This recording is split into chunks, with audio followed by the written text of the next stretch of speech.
നമസ്കാരം. ഇന്നൊരു രാഷ്ട്രീയ നാടകത്തെക്കുറിച്ചാണ് സംസാരിക്കുന്നത്.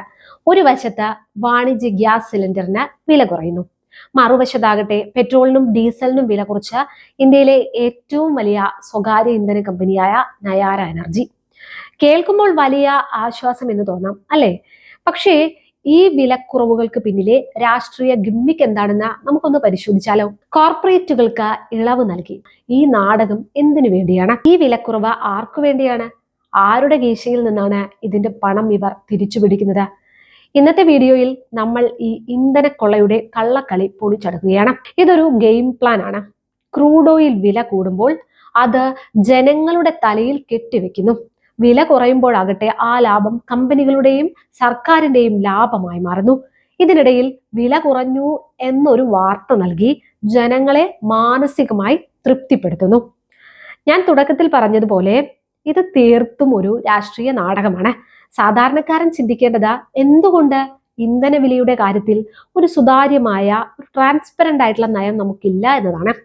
അന്താരാഷ്ട്ര വിപണിയിലെ വില കുറയുമ്പോൾ ആ ആനുകൂല്യം എല്ലാ ജനങ്ങൾക്കും തുല്യമായി ലഭിക്കണം. അല്ലാതെ ഒരു കമ്പനിയുടെ ബിസിനസ് തന്ത്രമായി മാത്രം അതിനെ ചുരുക്കരുത്. ഇതൊരു സാധാരണ വാർത്തയല്ല, മറിച്ച് നമ്മുടെ സമ്പദ് വ്യവസ്ഥയെ ബാധിക്കുന്ന വലിയൊരു നയപരമായ വീഴ്ചയുടെയും അസന്തുലിതാവസ്ഥയുടെയും പ്രഖ്യാപനമാണ്. മധ്യേഷ്യയിലെ സംഘർഷങ്ങൾ ലഘൂകരിക്കപ്പെട്ടതോടെ അന്താരാഷ്ട്ര വിപണിയിൽ ക്രൂഡ് ഓയിൽ വില കുറഞ്ഞു എന്ന സർക്കാർ തന്നെ സമ്മതിക്കുന്നു. എന്നിട്ടും പൊതുമേഖലാ എണ്ണ കമ്പനികൾ പെട്രോളിന്റെയും ഡീസലിന്റെയും വിലയിൽ ഒരു മാറ്റവും വരുത്താൻ തയ്യാറായിട്ടില്ല. ഇവിടെയാണ് ഭരണകൂടത്തിന് തെറ്റുപറ്റുന്നത്. സാധാരണക്കാരൻ മണ്ടനല്ല എന്ന് ഭരണകൂടം ഇപ്പോഴും തിരിച്ചറിഞ്ഞിട്ടില്ല. ഇറാൻ സംഘർഷത്തിന്റെ പേര് ക്രൂഡ് ഓയിൽ വില കൂടിയപ്പോൾ നയാര വില കൂട്ടിയിരുന്നു. ആ വില വർധനവ് ഇപ്പോൾ അവർ റദ്ദാക്കി. എന്നാൽ മെയ് മാസത്തിൽ പൊതുമേഖലാ കമ്പനികൾ പെട്രോളിനും ഡീസൽ 7 രൂപ 50 പൈസ വീതം വർദ്ധിപ്പിച്ചപ്പോൾ ആ ആഗോള സാഹചര്യം അനുകൂലമായ ശേഷവും അത് കുറയ്ക്കാൻ അവർ തയ്യാറായിട്ടില്ല. കഴിഞ്ഞ 10 വർഷത്തെ കണക്കുകൾ നോക്കൂ. കഴിഞ്ഞ ഭരണകാലത്ത് ഇന്ധനവില എത്രയായിരുന്നു? ഇന്നത്തെ വിലയുമായി താരതമ്യം ചെയ്യുമ്പോൾ അത് എത്രത്തോളം മുകളിലേക്ക് കുതിച്ചു? അന്ന് പെട്രോൾ വിലയുടെ പേരിൽ തെരുവിലിറങ്ങിയവർ ഇന്ന് എവിടെയാണ്? അന്നത്തെ വലിയ സമരനായകർ ഇന്ന് അധികാര കസേരയിൽ ഇരുന്ന് ഇന്ധനക്കൊള്ളയെ ന്യായീകരിക്കുകയാണ്. ജനങ്ങളുടെ കീശയിൽ നിന്ന് ചോർത്തിക്കൊണ്ടുപോകുന്ന ഈ പണം കൊണ്ട് ആരുടെയൊക്കെ കോർപ്പറേറ്റ് സാമ്രാജ്യങ്ങളാണ് വളരുന്നത്? സാമ്പത്തിക വിദഗ്ധർ പറയുന്നത് ഇത് പണപ്പെരുപ്പത്തെ നിയന്ത്രിക്കാനുള്ള നടപടിയല്ല, മറിച്ച് വെറും രാഷ്ട്രീയ മുതലെടുപ്പാണെന്നാണ്. കർഷകരാകട്ടെ, തൊഴിലാളികളാകട്ടെ, സാധാരണ ഇടത്തരക്കാർ, ഇവർക്കെല്ലാം ബാധകമായ ഒരു വിലക്കുറവ് പ്രഖ്യാപിക്കാൻ എന്തുകൊണ്ട് കേന്ദ്ര സർക്കാരിന് കഴിയുന്നില്ല?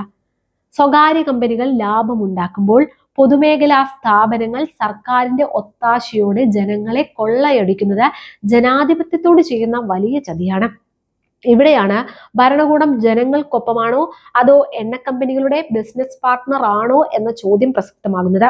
നയാര എനർജി ഒരു സ്വകാര്യ സ്ഥാപനമായിരുന്നിട്ടും അവർക്ക് വില കുറയ്ക്കാൻ സാധിക്കുന്നുണ്ടെങ്കിൽ സർക്കാരിന്റെ നിയന്ത്രണത്തിലുള്ള കമ്പനികൾക്ക് അത് എന്തുകൊണ്ട് സാധിക്കുന്നില്ല?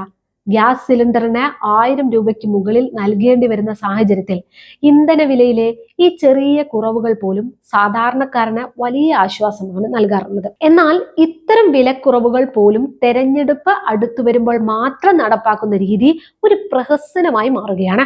ഈ വർഷം നടന്ന വലിയ 5 സംസ്ഥാനങ്ങളിലെ തെരഞ്ഞെടുപ്പുകൾ കഴിഞ്ഞതേ ഉള്ളൂ. ഇനി കണ്ണുകൾ വരാനിരിക്കുന്ന 2027 ഉത്തർപ്രദേശ്, ഗുജറാത്ത് തെരഞ്ഞെടുപ്പുകളിലേക്കാണ്.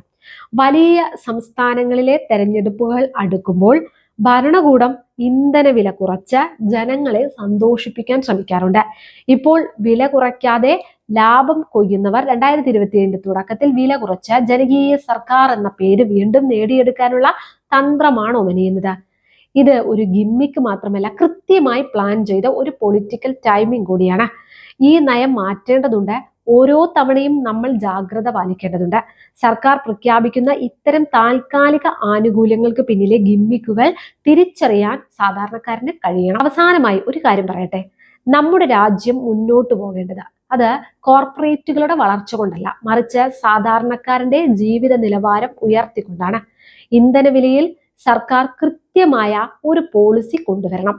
അന്താരാഷ്ട്ര വിപണിയിലെ വില കുറവ് ജനങ്ങൾക്ക് നേരിട്ട് ലഭ്യമാകണം. അല്ലാതെ വോട്ട് ബാങ്ക് ലക്ഷ്യമിട്ടുള്ള താൽക്കാലിക നടപടികൾ കൊണ്ട് ഒരു രാജ്യം രക്ഷപ്പെടുമോ?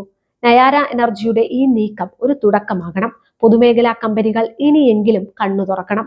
സ്വകാര്യ കമ്പനികൾക്ക് സാധിക്കുന്നത് സർക്കാർ കമ്പനികൾക്ക് സാധിക്കാത്തതിന്റെ കാരണം വ്യക്തമാക്കാൻ ഭരണകൂടത്തിന് ഉത്തരവാദിത്തമുണ്ട്. വരും നാളുകളിൽ പണപ്പെരുപ്പവും വിലക്കയറ്റവും ഇതിലും രൂക്ഷമായേക്കാം. അപ്പോൾ സർക്കാർ ഇനിയും ജനങ്ങളെ പറ്റിക്കാൻ നോക്കും. അത് തിരിച്ചറിയാനുള്ള കരുത്ത് നമുക്കുണ്ടാകണം. നമുക്ക് വേണ്ടത് ഇങ്ങനെയുള്ള താൽക്കാലികമായ ഗിമ്മുക്കുകളല്ല, മറിച്ച് സുസ്ഥിരമായ സാമ്പത്തിക സുരക്ഷയാണ്. ഇനി നിങ്ങളോടൊരു ചോദ്യം: നയാര വില കുറച്ചപ്പോൾ പൊതുമേഖലാ കമ്പനികൾ അത് ചെയ്യാത്തത് എന്തുകൊണ്ടാണെന്നാണ് നിങ്ങൾ കരുതുന്നത്? ഇതൊരു രാഷ്ട്രീയ കളി തന്നെയാണോ? നിങ്ങളുടെ അഭിപ്രായങ്ങൾ താഴെ കമന്റ് ചെയ്യൂ.